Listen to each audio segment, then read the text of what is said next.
I'll never have to see her stupid face again.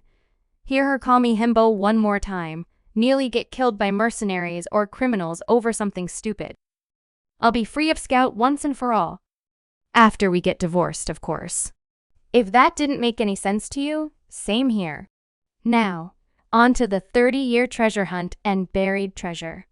By some medium-sized miracle, when this started to go wrong, Scout and I weren't in a full sprint.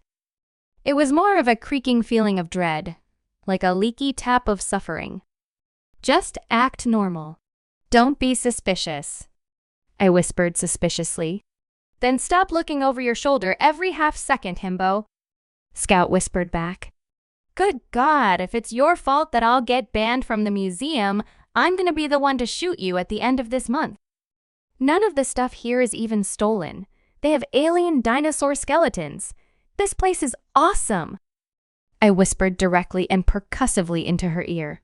Shut up, nerd, Scout whispered back in my ear.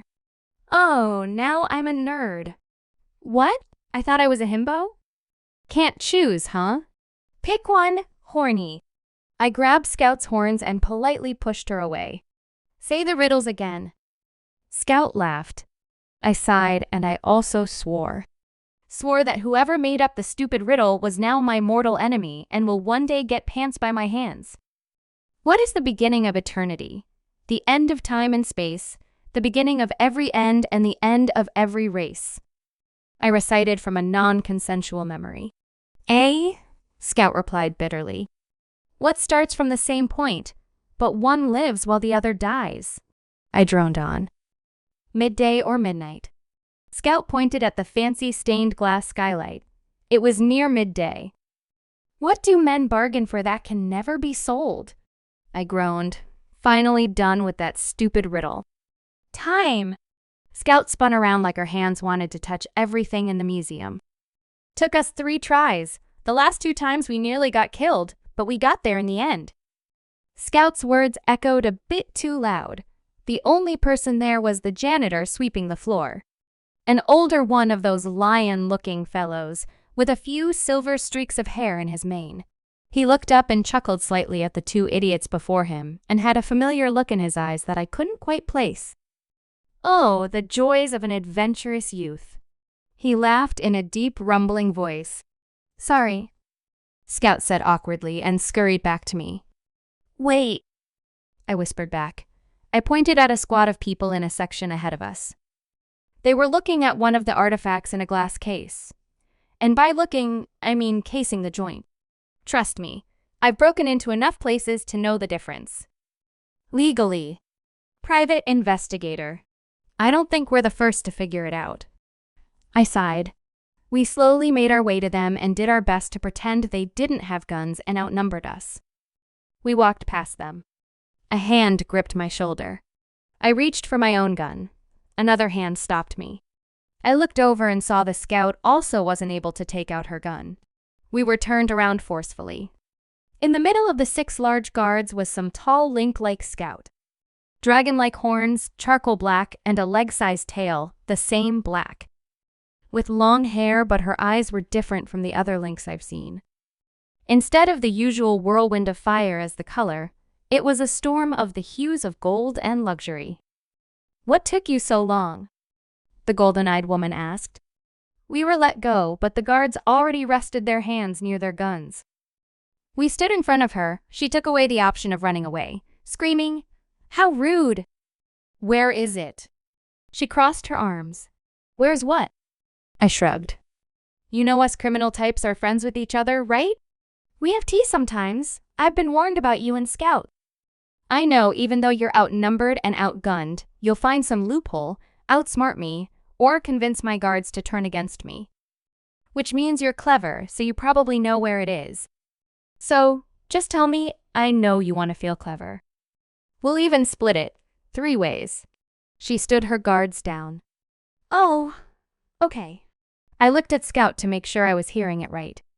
Scout looked confused but had no objections. Oh, I screamed. Sorry about that. I think all the head injuries have finally gotten to Theseus. Scout instinctively said, We're in the east wing of the museum, right? I looked up at the stained glass skylight and ran over to it. Midday or midnight? I continued and stood right below the skylight. What is the beginning of eternity, the end of time and space, the beginning of every end and the end of every race? If we're being technical, we're at the east wing. If I look east, I turned east. I saw a giant alien dinosaur skeleton. What starts from the same point, but one lives while the other dies? I mean, we're on the same planet where the dinosaurs went extinct, but the Kalums didn't. But that could also mean a day. I watched the sun go to midday, and through the stained glass, and perfectly shone a light on the skeleton. What do men bargain for that can never be sold? Time. I mean, of course the treasure is at a museum. Think about all this stuff. Paintings, artifacts, stories, whatever. It's how we try to bargain. Humans, aliens, it doesn't matter. We all do it, and a museum is a perfect place to prove it.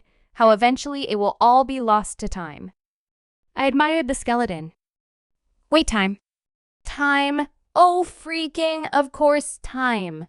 The treasure hunt. It's been 30 years, and it said that in the 30th year it could finally be revealed. We thought it was only one riddle, but it was actually 3 in 1. We tried finding it in the clock tower, saw the sign for the midnight end times, and thought it was there in the basement that connected to the abandoned metro tunnels. We were wrong, though. If we looked a little farther east, we would have seen the museum at midnight, the lights in front of it shining on statues. Copies of ones almost lost to time. Don't you see it? I looked at the guards, the golden-eyed woman, and Scout just slightly behind them. They stared blankly at me. Did you hit your head again when I wasn't looking? Scout asked me. 30 years, 3 final riddles, 3 attempts. This is our final one. We had to make those mistakes. Even the map that we thought was useless at the top of the clock tower.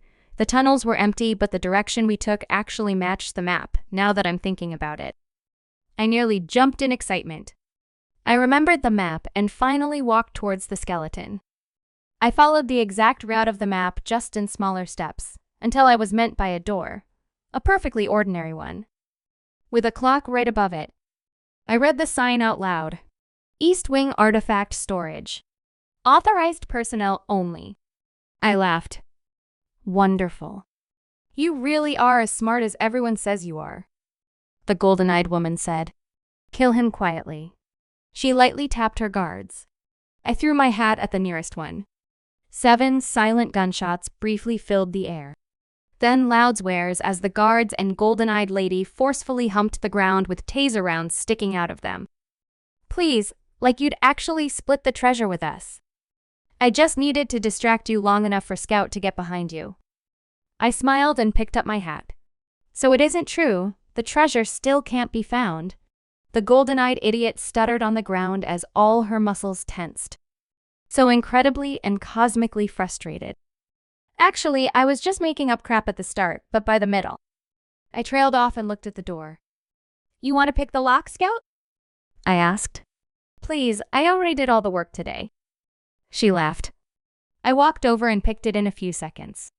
I opened the door to a temperature-controlled room, with dark walls accentuated by the dim lights. It was well taken care of, but had all the makings of a dusty old library. Its walls lined with shelves and carefully tagged pots, paintings, cups, and other wonderful things. When I opened the door, the light shone in it, pointing out a small, mostly unremarkable wooden chest on the floor. Buried as it were, not under dirt like I hoped for, but instead paperwork, old boxes, just as hidden as anything in the ground. If I was going to hide treasure, the museum would be the perfect place.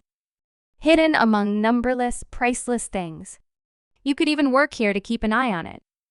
Scout ran over to the box, as did I. Oh, the joys of an adventurous youth. We heard a laugh in a deep, rumbling voice. A man-shaped shadow blocked the sun.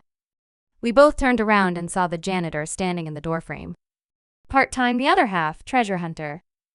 I finally recognized the familiar look in his eyes, the same one Scout has, that I have, his spirit of adventure. So much for mortal enemies. Well, you don't happen to have the keys on that ring? Scout joked and pointed at his massive keyring. He tossed it to us. Scout missed the catch, but I recovered.